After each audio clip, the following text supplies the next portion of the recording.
안녕하십니까. 조갑제TV 시청자 여러분, 저는 조갑제닷컴의 조세별입니다. 오늘은 2019년 6월 23일 저녁 6시 반을 가리키고 있습니다.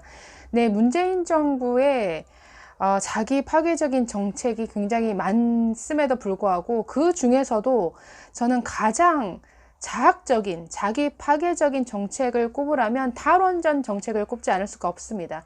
자, 이 탈원전 정책에 대해서 미국의 유명한 환경운동가, 미 시사주간지 타임지가 환경 영웅으로 꼽았던 이 마이클 셜럼버거라는 이 환경진보라는 이 단체의 대표가 문재인 정부의 탈원전 정책을 사이비 과학에 기초한 이념운동이다 라고 이렇게 정의를 했습니다. 네, 이 마이클 셜럼버거 씨는 지난주 조선일보와도 인터뷰를 가졌고 21일에는 국회에서 자유한국당 초청으로 지구와 대한민국을 살리는 에너지 믹스의 해법을 묻는다 라는 주제의 특강을 하기도 했습니다. 자, 이분의 발언 한번 좀 소개를 해드리려고 합니다. 자, 이 셜럼버거 대표는 환경운동가인데 미국에서 10년이 넘게 원전 폐쇄 반대 운동을 폈습니다.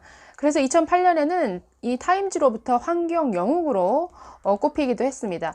그는 이제 문재인 정부가 원전 제로 정책을 시작한 2017년 7월에 정책을 재고해달라 라고 이것을 요구하는 미국 석학 30여 명의 서한을 들고 또 방한한 적도 있습니다. 자, 그는 이렇게 말했습니다. 재생에너지에 대한 장밋빛 환상이 한국의 건강, 안보, 재정을 모두 희생시키고 있다. 한국은 에너지 수입 의존도가 90%가 넘는 에너지의 안보 취약 국가인데 국내 생산이 가능한 원자력을 포기하려는 것을 이해할 수 없다. 재생에너지에 대한 집착은 미신과도 같고 문 대통령은 이런 신념을 열렬히 고수하고 있는 것으로 보인다라고 했습니다. 그러니까 한 나라의 지금 탈원전 정책이 그야말로 미신과도 같다라고 이런 취급을 받고 있습니다. 정말 창피한 일이죠. 네, 판도라라는 영화 한 편을 보고 원전은 위험해 라는 이러한 막연한 공포 속에 또 국민들 앞에서 후쿠시마 원전 사고로 1300명이 넘는 인원이 죽었다라는 이러한 거짓말을 버젓이 말하는 이 문재인 대통령, 이 정부가 취하는 탈원전 정책은 정말 외국에서 보기에도 정말 한심한 이러한 정책으로 보이나 봅니다. 자, 그는 이 한국의 에너지 관련 통계 그리고 각종 사고 등에 대한 통계를 훤히 꿰뚫고 있었다라고 이렇게 조선일보가 전하고 있는데, 자, 이렇게 말했습니다. 지난해 서울에서만 300명이 교통사고로 죽었고 전 세계적으로는 대기 오염 때문에 1년에 700만 명이 세상을 뜬다. 유독 원전에 대해서만 공포를 조장하는 정부에 강력히 대응해야 된다. 원전은 악이다 라고 하는 프로파간다를 깨기 위해 언론인, 과학자, 환경운동가들이 더 부지런히 뛰어야 된다라고 말했습니다.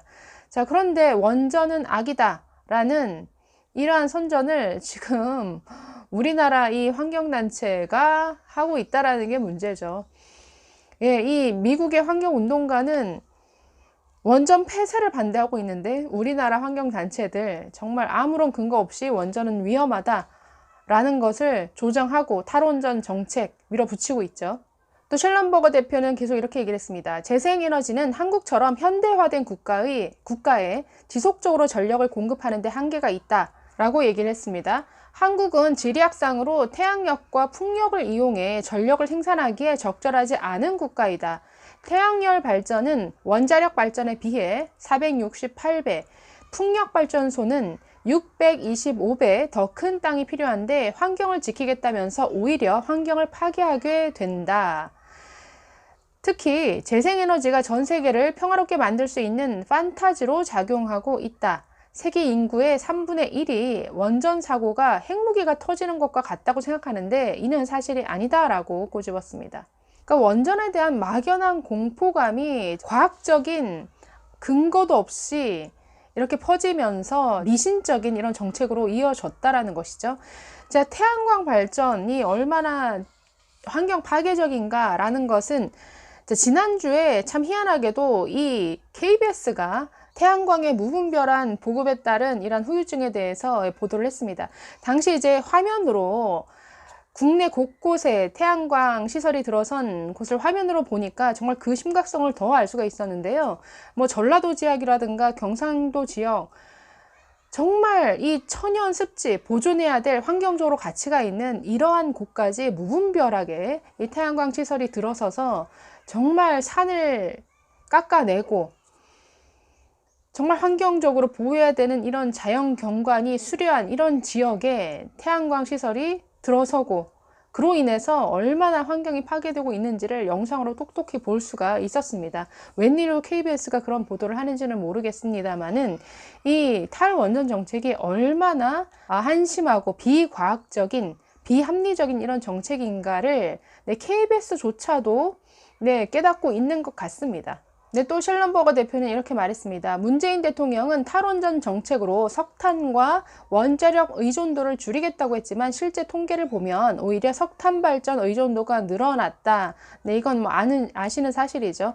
지난 2016년에서 2018년까지 원전 의존도는 28%에서 22%로 감소했다. 같은 기간 42% 수준이던 한국의 석탄 발전 의존도 44%로 늘었다. 그로 인해서 미세먼지가 하늘을 뒤덮는 이런 후유증이 생겨났죠. 자, 그렇기 때문에 이 탈원전이 오히려 얼마나 환경을 더 해치는가, 그리고 재생에너지가 마치 친환경 에너지원처럼 여기는데 오히려 그렇지 않다라는 것이죠. 자, 그러면서 대통령이 현대차가 위험하다고 하면 어느 나라 정부가 현대차를 사겠느냐라고 하면서 세계적 수준의 원전을 짓기로 유명했던 한국이 대통령만 적극적이었더라도 지금쯤 20여 개국 원전 수주전에 참여해 이기거나 경쟁하고 있을 것이다 라고 했습니다. 이런 정말 세계적으로도 경쟁력이 있고 안전도가 최고 수준인, 그래서 APR 1400이라는 정말 우리나라 자력 기술로 개발한 이 원자로를 만든 이 원전 강국 한국을 지금 누가 망가뜨리고 있습니까? 이 통치자의 미신과도 같은 이러한 판단, 정책으로 정말 기술 우위에 있던 우리 먹거리 산업을 해체시키고 오히려 이 에너지 자립국에서 오히려 에너지 의존국이 되어 가도록, 제가 왜 이런 말을 하냐면 지금 태양광 시설을 늘리겠다라고 하는데 그 태양광에 들어가는 모든 모듈이라든가 이런 장치들이 다 중국산이죠. 지금 태양광 보급이 늘어나면서 우리나라 태양광과 관련된 기업들이 성장하는 게 아니고요. 오히려 값싼 저가 공세를 하는 중국 기업들에 의해서 다 먹히고 있습니다, 시장이. 그리고 탈원전 정책으로 인해서 원자력, 이 생태계가 완전히 망가지고 있어서 얼마 전에도 이 기술 유출 문제가 있었죠. 아랍에미리트의 그 원자력 회사로 이직한 사람에 의해서 이러한 핵심 기술이 유출되는 이런 사고 빈번하게 일어나고 있는데 다 예상되는 일입니다. 한심한 일이 지금 대한민국에서 벌어지고 있죠. 과학적이지도 않고 합리적이지도 않고 이성적이지 않은 이러한 정책. 또 셜럼버거 씨는 전력의 75%를 원자력으로 충당하는 프랑스의 경우 탈원전을 추진한 독일에 비해 단위 전력당 이산화탄소 배출량이 10분의 1에 불과하다고 했습니다.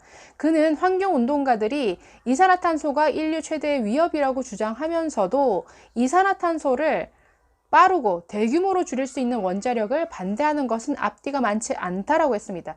그래서 진정으로 이 환경을 생각하는 단체라고 한다면 탈원전에 반대를 해야죠. 원전에 적극 찬성을 해야죠. 자, 미국은 원전 99기 가운데 88기에 대해서 최초 운영 허가 기간인 40년에 20년을 더해서 60년까지 수명을 연장했습니다.